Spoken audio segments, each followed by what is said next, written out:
First question, Stephen, left side, first row. Stephen Lung, Sportsnet.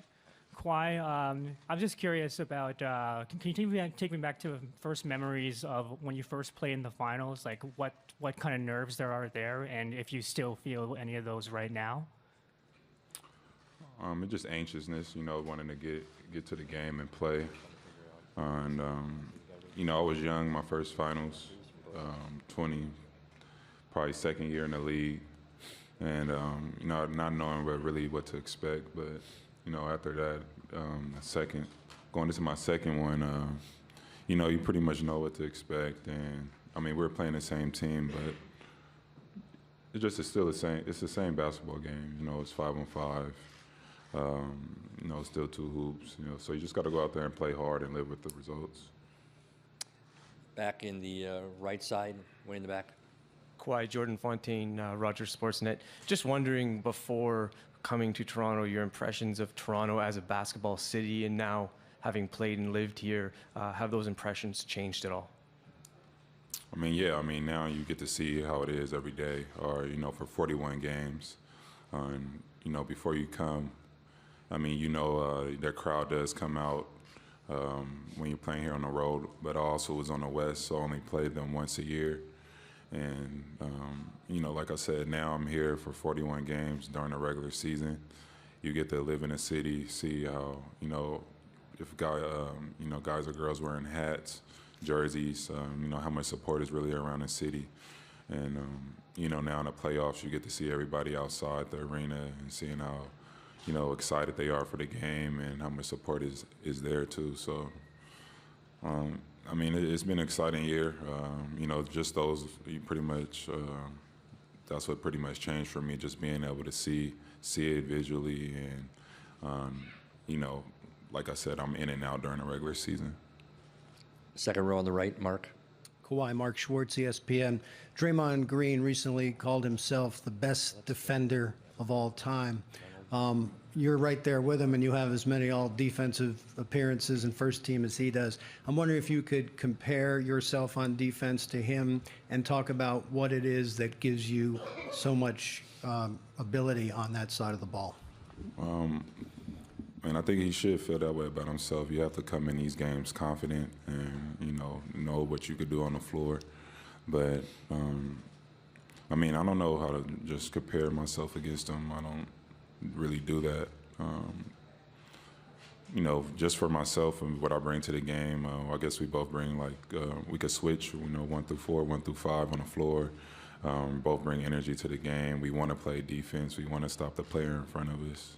And, that's pretty much it. He's leading them on that end of the floor as well. Right side in the middle, towards the end. Tim, go ahead.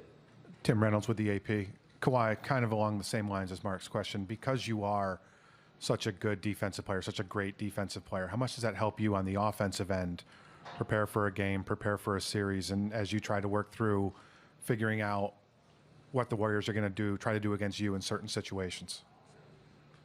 I guess that helps me. It's just, we might get a steal, help my team get an easy look in transition, or, being able to play defense. We limit them to one shot, probably get a rebound.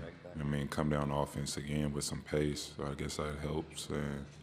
And, but it's two different sides of basketball. It's not like just because I get a stop, I'm going to make a shot or do a good move.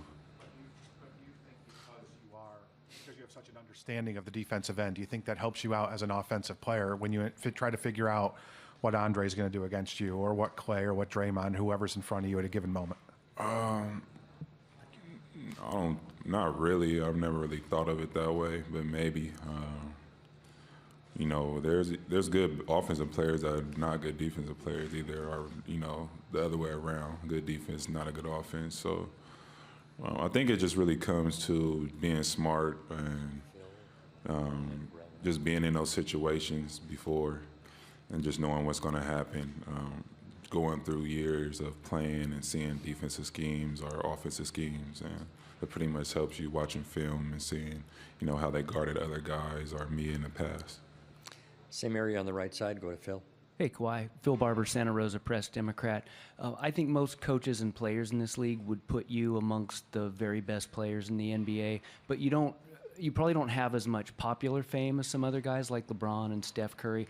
Do you prefer to fly under the radar a little? Does it ever bother you that you don't have as much notoriety as some other guys? No, I mean, I'm not playing the game for that reason. You know, I'm out here playing to have fun and trying to be the best player I could be. And, you know, I'm happy with myself and, you know, what I have done in my career. And I'm just going to keep going from there. It's not about me being famous or want to have more fame than those guys. It's about me playing basketball and having fun on the floor. Final question, back on the right, Greg. Hey, Kawhi, obviously there's a lot more distractions when you get to this level. We're seeing that today. They're a team that's been here now 5 straight times. They've got guys that have experience. There are a lot of guys in your locker room that don't have experience dealing with this kind of attention, this hoopla, the circus that surrounds the NBA Finals. I know you've been there before. What do you tell the guys? Do you have advice for those guys? Yeah, I mean, you know, most guys been through, you know, been into the Eastern Finals on this team, and you know, as each series goes, you get more media or you know, ask more questions about what's going on. But my thing is just, I mean, once this is over, it's still between the lines. You're playing 5-on-5, like I just told him. We're still playing basketball. We have a scheme. Just focus on that and don't focus on no outside attention. And, you know, we know what we need to do. You're inside this locker room every day, so don't pay attention to people who are not in your locker room.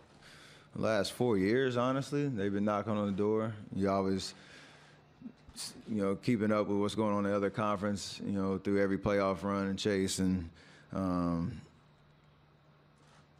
obviously this year's the year they got over the hump. So realistically speaking, it was 10 days ago or what, 5 days ago when they, you know, won Game 6 that you kind of lock in on what that experience is going to be like.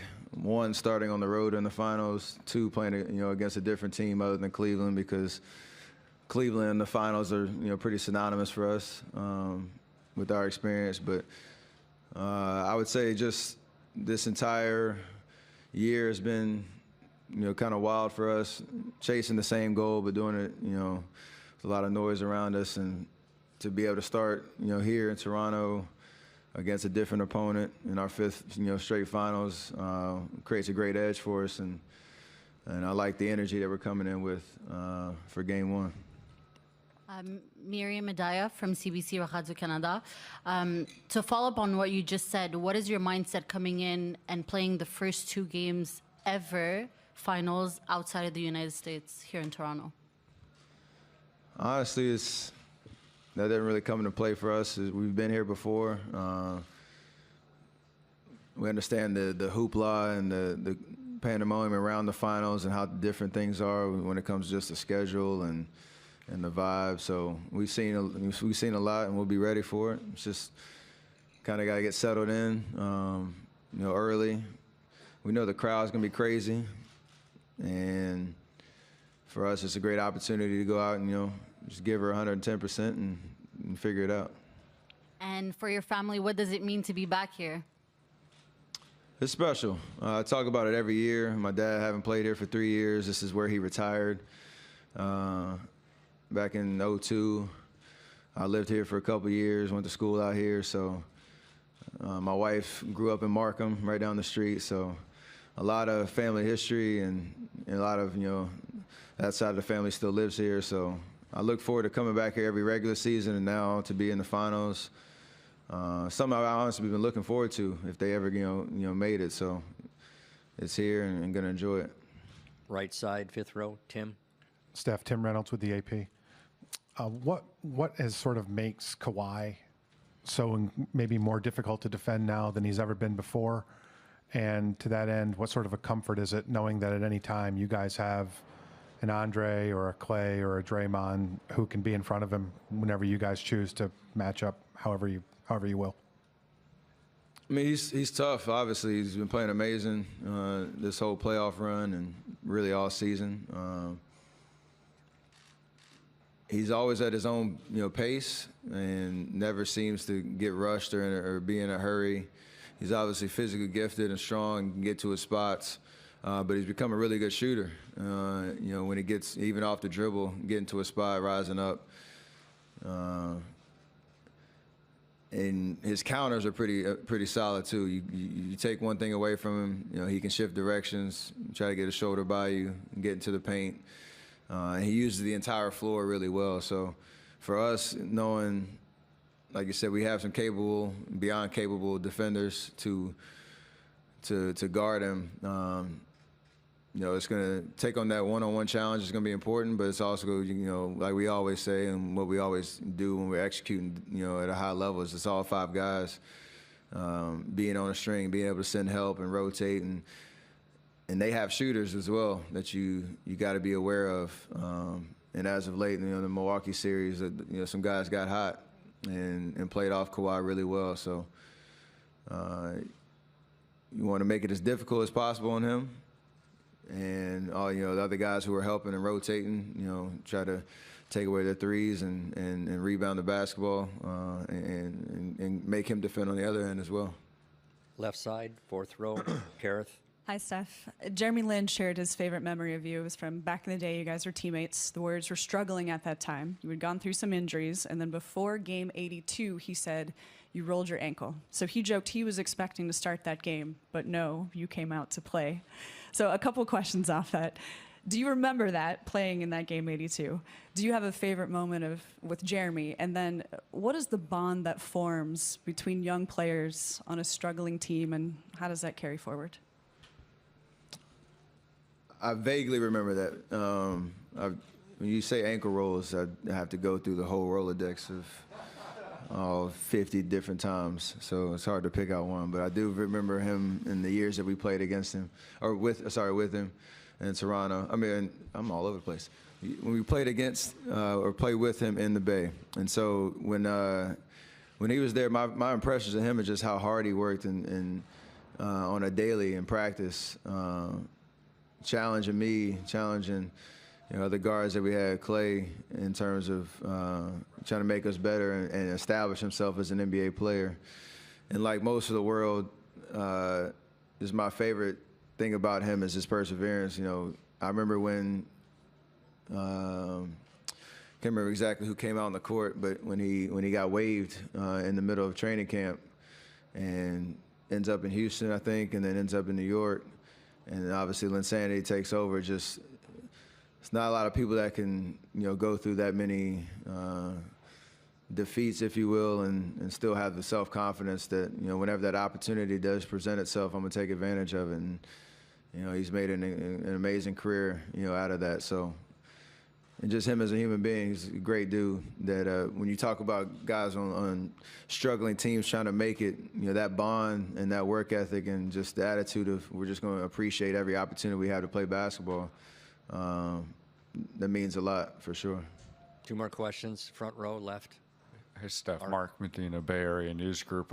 What's it going to take for the team to continue to hold down the fort without Kevin, given the unique challenges that Toronto presents?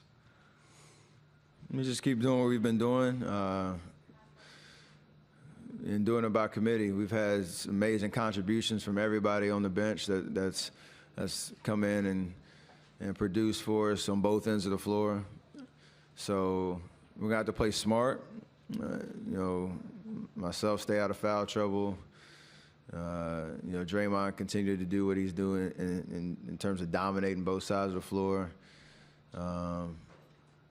And just play with confidence and play fast, play loose. And as Coach say, play discipline. So, we know what we're capable of, and when he does come back, we'll be able to transition and hopefully elevate our game even more. So, great opportunity for us, no matter who's playing. Final question, right side in the back. Josh Lewenberg, TSN. Steph, in your years playing against Kyle Lowry, watching Kyle Lowry, where have you seen the evolution in his game, and what challenges does he present in a 7-game series? I mean, he's tough and scrappy and just a high IQ, basketball player that, in terms of just, he's always seems to be in the mix, whether he's taking a charge or getting a loose ball or getting a steal or knocking out a big shot. And I know he's heard a lot of noise throughout these playoff runs here in Toronto, trying to get over the hump and whatnot. But he's just a very solid basketball player that knows how to play the game and knows how to impact it. So you just got to know where he is at all times. You got to match his energy because you know that'll be there, especially at home.